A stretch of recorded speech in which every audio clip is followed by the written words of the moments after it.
What's your name? I've seen you before. What's your name? May I walk you to your door? What's your name? I've seen you. What's your name? I've seen you. What's your name?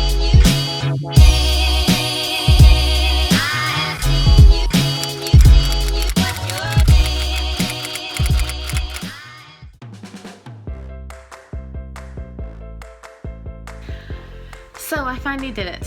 Finished my protective braiding style, and I thought I'd like to share some of my tips with you guys, especially if you're beginners or you've never done this before. Some of the things that I learned while going through this process, okay? So I hope this is helpful.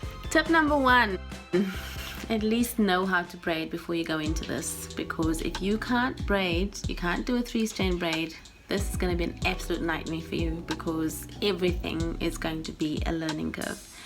At least if you know how to braid, then you've got a place to start, okay? Tip number 2, watch loads and loads of YouTube videos. That's what I did. I watched heaps of videos to see how other people did it, especially the DIY, the do-it-yourself box braids videos. Those are the ones that I watched. It didn't help me to see someone in a salon doing it, because I wouldn't be able to do it like that. So I learned from those who were doing it themselves. And so once you've watched the videos, work out which of the tips and which of the ways that people do it will work for you, because I found even the best ones, like the best videos and the women who did it the best, their style or the way that they did it didn't work for me. So in particular, I'm talking about the grip, how they grip the hair to attach the extra hair. There were some really good descriptive and explicit videos, but I just couldn't do it like that. I had to work out my own way, what worked for me, in order to do this. The other thing that you learn from other people on other YouTube videos is how they part their hair. There wasn't a lot, okay, I lie. There was heaps of videos of how people part their hair, but nobody actually showed you how they did it. And so I just used the same parting that I would normally use for my mini twists, which used to be my go-to protective style.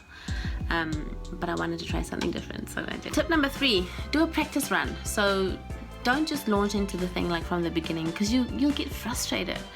I did. So I did a practice run. So maybe a couple of days before I was going to do it, I did a practice run with 2 rows in the back of my head.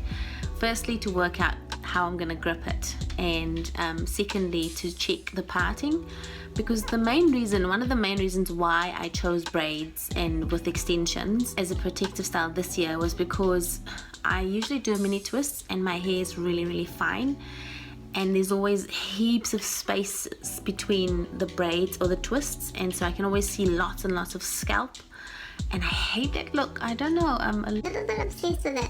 I really hate that look. So I thought, okay, if I add extra hair, if I add extensions, there won't be that much visible scalp.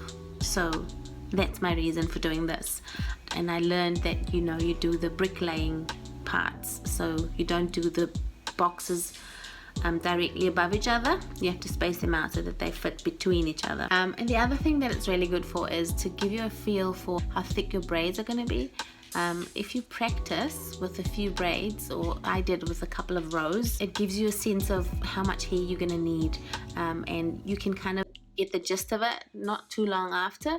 So you've done 2 rows, and then okay, if I take this much hair, it'll give me the right size braid, and to keep it consistent. So yeah, practice run is a really good idea.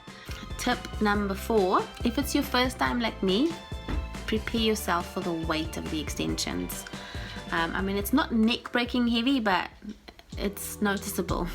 I'm wearing it for the first time fully today, and I'm noticing my hair on my head, and that's not normal. So just be aware that that's what happens.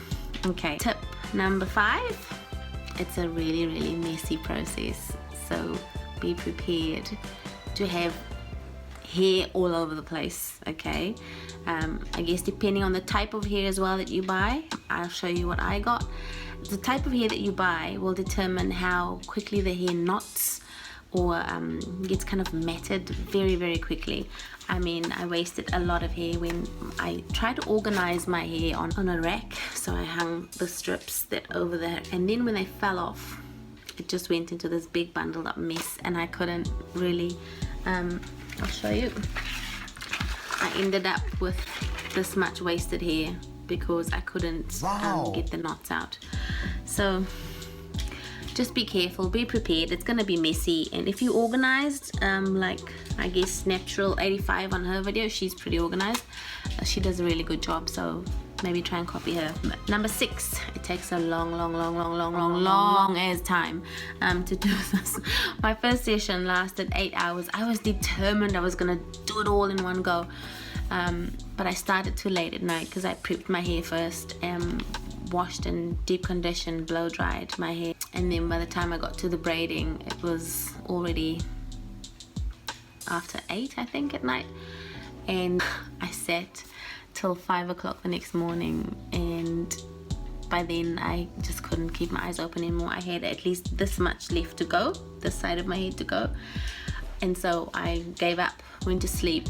The next morning I had to take my son shopping, so I wrapped a scarf around my head and went out and came back, and the next session took me about 3 hours to do, and then it was finished. So yeah, be prepared. It's a long thing. It's a long process. Tip number 7, and something I wish I had done before was, you know, be sure of the length that you want your braids to be. So my recommendation, which I didn't follow, would be to measure and cut the hair to the length that you want before you do the braiding, because I did it the other way around. I thought, oh okay, I can just cut. I didn't want it to be tailbone length. I wanted it to be just a little bit longer than my actual hair, and so I ended up doing that, but then I cut it after, and I'm not a professional, so I don't know, I just cut it, and so this is what the ends are looking like, and it's a little bit blunt, not as pointy, but I mean, I guess looks a little bit organic, which I like that look. I'm quite happy with it, but I'd probably have done it, if I do it again, I'll do it better next time, unless I decide to just let a professional do it and pay $300. Those are my tips, and basically when you're done, you'll feel really accomplished. You'll feel amazing that you could achieve such a awesome looking job. I think my hair looks quite good. I hope that I can keep it for at least a month. I'm gonna push it for a little bit longer. Hope get close to 2 months to see if I can, if it lasts. I hope you enjoyed this video. I hope it was helpful to somebody. See you in my next video. Thanks for watching, guys. Bye.